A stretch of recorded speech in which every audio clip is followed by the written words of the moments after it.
Hello दोस्तों, नमस्कार। स्वागत है आपका एक बार फिर से आपके अपने चैनल यूके सक्सेस पॉइंट में। दोस्तों, उम्मीद करता हूं आप सब बहुत अच्छे हैं, तैयारी बहुत अच्छी चल रही होगी। आज की वीडियो में हम फिर से उत्तराखंड इतिहास के महत्वपूर्ण 60 क्वेश्चन को कवर करने जा रहे हैं, जो आपके आने वाले एग्जाम है उत्तराखंड पुलिस, फॉरेस्ट गार्ड, खनिज सहायक, बीडीओ और पटवारी भर्ती के लिए काफ़ी महत्वपूर्ण ये प्रश्न होने वाले हैं। तो वीडियो में आप अंत तक जरूर जुड़े रहेगा। तो चलिए बिना किसी देरी के इस वीडियो की शुरुआत करते हैं और आज के पहले प्रश्न की ओर चलेंगे। पहला प्रश्न है, किस प्रागैतिहासिक स्थल से घोड़ा नृत्य के प्रमाण प्राप्त होते हैं? तो ये हमें फड़कानोली अल्मोड़ा से प्राप्त हुए हैं। कहाँ से प्राप्त हुए हैं घोड़ा नृत्य के प्रमाण? फड़कानोली से प्राप्त हुए हैं, याद रखेंगे। अगला प्रश्न है, पशुचारक संस्कृति के प्रमाण किस प्रागैतिहासिक स्थल से प्राप्त होते हैं? तो ये हमें गोरखा गुफा चमोली से प्राप्त होते हैं। कहाँ से प्राप्त होते हैं? गोरखा गुफा चमोली से हमें पशुचारक संस्कृति के प्रमाण प्राप्त हुए हैं। चलिए अगला प्रश्न है आपका, 12 समांतर पंक्तियों में 200 कप मार्क्स किस मंदिर से मिले हैं? तो ये प्राप्त हुए हैं हमें चंद्रेश्वर मंदिर द्वाराहाट से। कहाँ से प्राप्त हुए हैं? चंद्रेश्वर मंदिर द्वाराहाट से प्राप्त हुए हैं। अगला प्रश्न है आपका, उत्तर भारत का प्राचीन एवं प्रसिद्ध जनजाति समूह कौन सा है? तो ये है आपका कुड़िंद। कौन सा है? कुड़िंद जनजाति को आपका उत्तर भारत का प्राचीन एवं प्रसिद्ध जनजाति समूह माना जाता है। ठीक है, चलिए अगले प्रश्न की ओर चलेंगे। अगला प्रश्न है, प्राचीन उत्तराखंड में द्वे या त्रि मुद्रा लेख सिक्के का संबंध है? तो ये सिक्के हैं आपके योधेय वंश के। किसके सिक्के हैं? ये योधेय वंश के सिक्के हैं, याद करेंगे। चलिए अगले प्रश्न की ओर बढ़ेंगे। अगला प्रश्न है आपका, नाणक मुद्राओं का संबंध किससे है? तो नाणक मुद्राओं का संबंध किस वंश से है? तो ये हैं आपके कुषाण वंश के। ठीक है, नाणक मुद्राएं किस वंश से संबंधित हैं? तो ये हैं आपकी कुषाण वंश से संबंधित है और ये मुद्राएं हमें नैनीताल से प्राप्त होती हैं। कहाँ से प्राप्त हुए हैं? नैनीताल से प्राप्त हुए हैं। और कैसी मुद्राएं हैं? ये स्वर्ण मुद्राएं हैं। ठीक है, चलिए अगले प्रश्न की ओर चलेंगे। अगला प्रश्न आपका, पौरव वंश में धार्मिक कार्य के लिए लिया जाने वाला कर कहलाता था? तो ये कहलाता था आपका बलि। ठीक है, पौरव वंश में जो धार्मिक कार्य के लिए कर लिया जाता था उसे बलि कहा जाता है, याद रखेंगे। ठीक है, चलिए अगला प्रश्न है, कार्तिकेयपुर राजवंश की राजकीय मुद्राओं को क्या कहते हैं? तो इन्हें कहते हैं आपकी नंदी लाक्षण मुद्रा। क्या कहते हैं? नंदी लाक्षण मुद्रा कहते हैं। ठीक है, चलिए अगला प्रश्न है आपका, कत्यूरी वंश की कुल देवी है? तो कत्यूरी वंश की कुल देवी नंदा देवी है। कौन है? नंदा देवी है। Option number A right answer हो जाएगा। चलिए अगला प्रश्न आपका, पौरव वंश में प्रांतों का प्रशासन देखता था? तो पौरव वंश में प्रांतों के प्रशासन देखने वाले को कुमारा मात्य कहते थे। क्या कहते थे? इसे कुमारा मात्य कहा जाता था। ठीक है, चलिए अगला प्रश्न आपका, गोरखाओं को कुमाऊं में आक्रमण करने के लिए किसने आमंत्रित किया? तो ये किया था हर्षदेव जोशी ने। किसने किया था? हर्षदेव जोशी ने किया था। ठीक है, चलिए अगले प्रश्न की ओर बढ़ेंगे। अगला प्रश्न आपका, गोरखा शासकों को क्या कहा जाता है? तो गोरखा शासकों को कहा जाता था आपका सुब्बा। क्या कहा जाता था? सुब्बा कहा जाता था, याद रखेंगे। चलिए अगला प्रश्न है आपका, अल्मोड़ा से नेपाल तक डाक चौकियां बनाई थी? तो अल्मोड़ा से नेपाल तक डाक चौकियां बनाने वाला शासक था आपका बमशाह चौतरिया। कौन था? बमशाह चौतरिया। ठीक, चलिए अगला प्रश्न है, गंगोत्री मंदिर का निर्माण किस गोरखा शासक ने किया था? तो ये किया था अमर सिंह थापा ने। किसने किया था? अमर सिंह थापा द्वारा किया गया था। चलिए अगला प्रश्न है, मोलाराम ने दानवीर कर्ण की उपाधि दी थी? तो मोलाराम ने दानवीर कर्ण की उपाधि दी थी आपकी रणजोत सिंह थापा को। किसे दी गई थी? रणजोत सिंह थापा को दी गई थी। ऑप्शन नंबर बी इसका राइट आंसर हो जाएगा। ठीक है, मोलाराम ने दानवीर कर्ण की उपाधि दी थी रणजोत सिंह थापा को। चलिए अगला प्रश्न है, किस गोरखा सुब्बा ने भूमि को 5 भागों में बांटा था? तो उर्वरकता के आधार पर भूमि को 5 भागों में बांटा था काजी बहादुर भंडारी ने। किसने बांटा था? काजी बहादुर भंडारी द्वारा बांटा गया था। और ये 5 भाग थे आपके अबल, दम, सोम, चाहर और सुखवासी। क्या रहा? सुखवासी। इन 5 भागों में काजी बहादुर भंडारी ने भूमि को बांटा था। ठीक है, चलिए अगले प्रश्न की ओर चलेंगे। अगला प्रश्न है, टान कर लिया जाता था? तो टान कर आपके कपड़ा बुनकरों से लिया जाता था। किससे लिया जाता था? ये कपड़ा बुनकरों से टान कर लिया जाता था। चलिए अगला प्रश्न है आपका, अगला प्रश्न है, गोरखा शासन काल में गांव छोड़कर जाने वाले पर कौन सा कर लगता था? तो ये लगता था आपका रहता कर। कौन सा कर लगता था? रहता कर लगता था। और आपकी छुपाई गई संपत्ति पर बहता कर लगता था। ठीक है, पूछा जा सकता है कि छुपाई गई संपत्ति पर कौन सा कर लगता था? बहता कर। मरोकर की बात करें तो मरोकर आपका पुत्रहीन व्यक्ति से लिया जाता था। ठीक है, चलिए नेक्स्ट प्रश्न की ओर चलेंगे। नेक्स्ट प्रश्न है, गोबासा ताम्रपत्र का संबंध है? तो गोबासा ताम्रपत्र का संबंध है गरुड़ ज्ञानचंद से। किससे संबंधित है गोबासा ताम्रपत्र?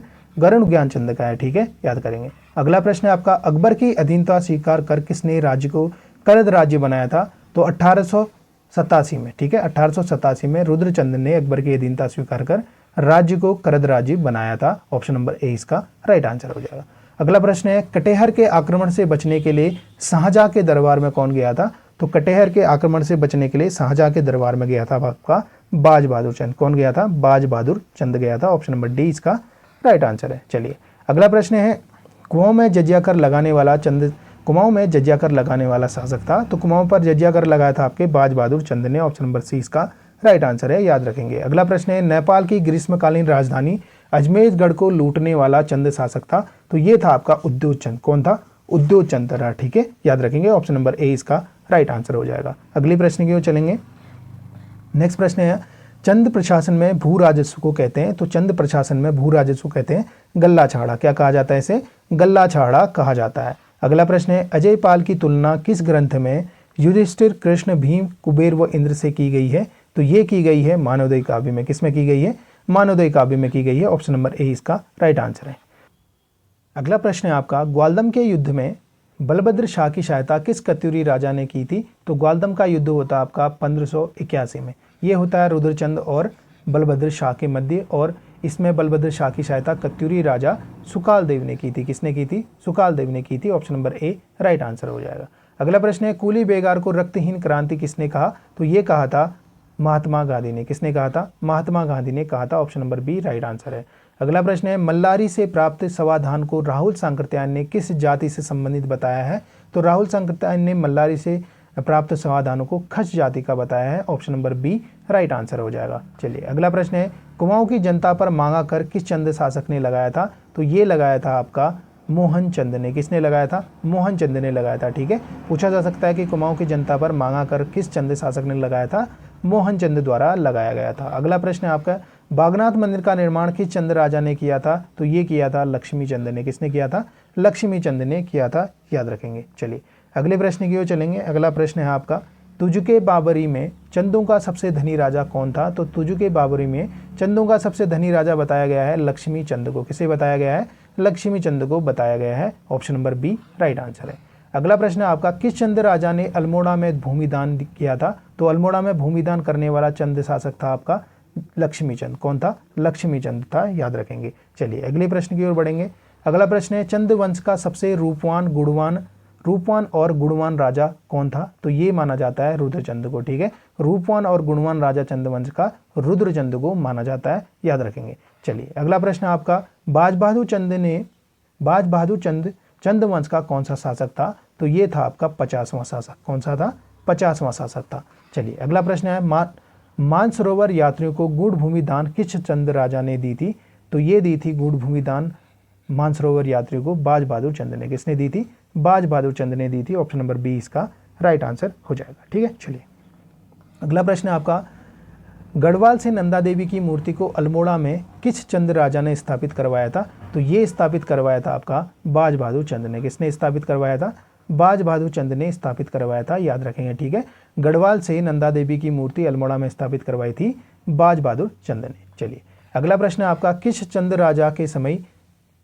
राजा के समय चंदों का सर्वाधिक राज्य विस्तार हुआ था? तो ये हुआ था आपका बाज बहादुर चंद के समय, ठीक है। पूछा जा सकता है कि सर्वाधिक राज्य विस्तार किस चंद राजा ने कराया था? ये करा था आपका बाज बहादुर चंद ने। ऑप्शन नंबर डी इसका राइट आंसर है। चलिए अगले प्रश्न की ओर चलेंगे। अगला प्रश्न है, तिलू रौतेली का स्मारक कहाँ है? तो तिलू रौतेली का स्मारक है बीरोखाल में। कहाँ है ये? वीरोखाल में है। Option number B right answer है।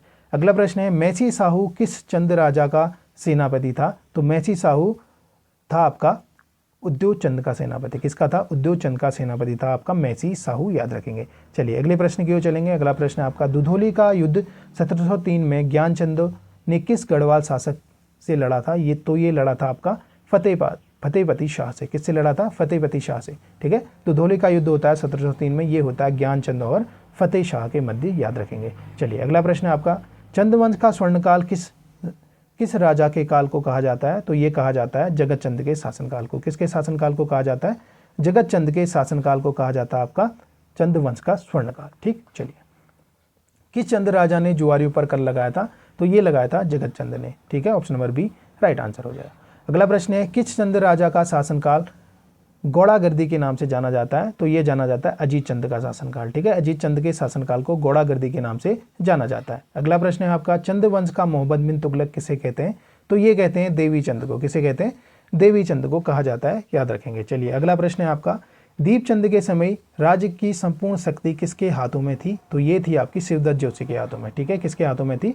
शिवदत्त जोशी के हाथों में चली गई थी। Option number A right answer है। ठीक है, चलिए अगला प्रश्न है आपका, पानीपत के तृतीय युद्ध के समय चंद राजा कौन था? तो ये था आपका दीपचंद। ठीक है, पूछा जा सकता है कि पानीपत के तृतीय युद्ध में चंद राजा कौन था? तो दीपचंद था। ठीक है, चलिए अगला प्रश्न है आपका, किस चंद राजा ने अपनी मूर्ति जागेश्वर में स्थापित करवाई थी? तो जागेश्वर में अपनी मूर्ति स्थापित कराई थी दीपचंद ने। किसने कराई थी? दीपचंद ने। और इसके साथ साथ आपकी यहाँ से हमें तिरमल चंद की मूर्ति भी मिलती है। किसकी मिलती है? तिरमल चंद की मूर्ति भी हमें यहाँ से प्राप्त होती है। ठीक है, याद रखेंगे, जागेश्वर से हमें दीपचंद और तिरमल चंद की मूर्ति प्राप्त होती है। अगला प्रश्न है आपका, किस पवार शासक ने अपने पुत्र प्रद्युमन शाह को अल्मोड़ा की गद्दी पर बैठाया था? तो ये बैठाया था ललित शाह ने। ठीक है, किसने बैठाया था? ललित शाह ने बैठाया था। Option number C right answer हो जाएगा। अगला प्रश्न है, हरकदेव जोशी किन राजाओं के प्रसिद्ध दीवान थे? तो ये थे आपके चंद राजाओं के। ठीक है, option number C right answer हो जाएगा। अगला प्रश्न है, चंद राजवंश में चारथान क्या था? तो चंद राजवंश में चारथान कहा जाता था पंचायती कचहरियों को। किसे कहा जाता था? पंचायती कचहरियों को कहा जाता था। अगला प्रश्न आपका, ब्रह्म ताम्रपत्र किस राजा से संबंधित है? तो ब्रह्म ताम्रपत्र आपका जगत चंद से संबंधित है। किससे संबंधित है? जगत चंद से संबंधित है। Option number A right answer है। ठीक है, पूछा जा सकता है कि ब्रह्म ताम्रपत्र का संबंध किससे है? जगत चंद से है। अब अगले प्रश्न की ओर चलेंगे। अगला प्रश्न है, चंद प्रशासन में थातवान कौन थे? तो चंद प्रशासन में थातवान कहा जाता था भूमि के स्वामी को। किसे कहते थे? भूमि के स्वामी को थातवान कहते थे। ठीक है, अगला प्रश्न है आपका, रमाधरणी किस पवार शासक का सेनापति था? तो रमाधरणी आपके प्रद्युमन शाह का सेनापति था। Option number B right answer हो जाएगा। अगला प्रश्न है आपका, किस राजा की मृत्यु अलकनंदा में डूबने से हुई थी? तो अलकनंदा में डूबने से मृत्यु हुई थी श्याम शाह की। Option number B right answer है। अगला प्रश्न है आपका, रोक रत्न पंत गुमानी पंत किस चंद राजा के दरबार में रहते थे? तो ये रहते थे गुमान सिंह के दरबार में। ऑप्शन नंबर बी इसका राइट आंसर हो जाएगा। ठीक है, चलिए अगला प्रश्न है आपका, 80 साला बंदोबस्त किसे कहा जाता है? तो 80 साला बंदोबस्त कहा जाता है 1823 के भूमि बंदोबस्त को। ठीक है, 1823 के भूमि बंदोबस्त को 80 साला बंदोबस्त कहा जाता था और ये करवाया था आपके ट्रेल ने। ठीक है, किसने करवाया था? ट्रेल द्वारा करवाया गया था, याद रखेंगे। अगला प्रश्न है, गोरखाओं ने अपनी पहली अदालत कहाँ स्थापित की थी? तो ये स्थापित की थी अल्मोड़ा में, याद रखेंगे। ठीक है, चलिए अगला प्रश्न है, किसने हर्षदेव जोशी को विभीषण की उपाधि दी थी? तो हर्षदेव जोशी को विभीषण की उपाधि दी थी आपकी राहुल सांकृत्यायन ने। ऑप्शन नंबर डी इसका राइट आंसर हो जाएगा। अगला प्रश्न है, गढ़वाल पर गोरखाओं का प्रथम युद्ध किस नाम से जाना जाता है? तो गढ़वाल पर गोरखाओं का प्रथम युद्ध होता है 1791 में और ये जाना जाता है लंगूड़गढ़ युद्ध के नाम से। Option number C right answer हो जाएगा। अगला प्रश्न है आपका, कुर्मांचल का हर्ष या शिलादित्य किस चंद राजा को कहते हैं? तो कुर्मांचल का हर्ष या शिलादित्य कहते हैं रुद्रचंद को। किसे कहते हैं? रुद्रचंद को कहते हैं। Option number C right answer हो जाएगा। ठीक है, तो दोस्तों ये थे आज के महत्वपूर्ण 60 प्रश्न। अगर आपको ये क्वेश्चन पसंद आए हैं तो आप इस वीडियो को लाइक करें, शेयर करें, अपने दोस्तों के साथ शेयर करें इस वीडियो को। तो फिर मिलते हैं नेक्स्ट वीडियो में, तब तक के लिए जय हिंद, जय भारत, जय उत्तराखंड।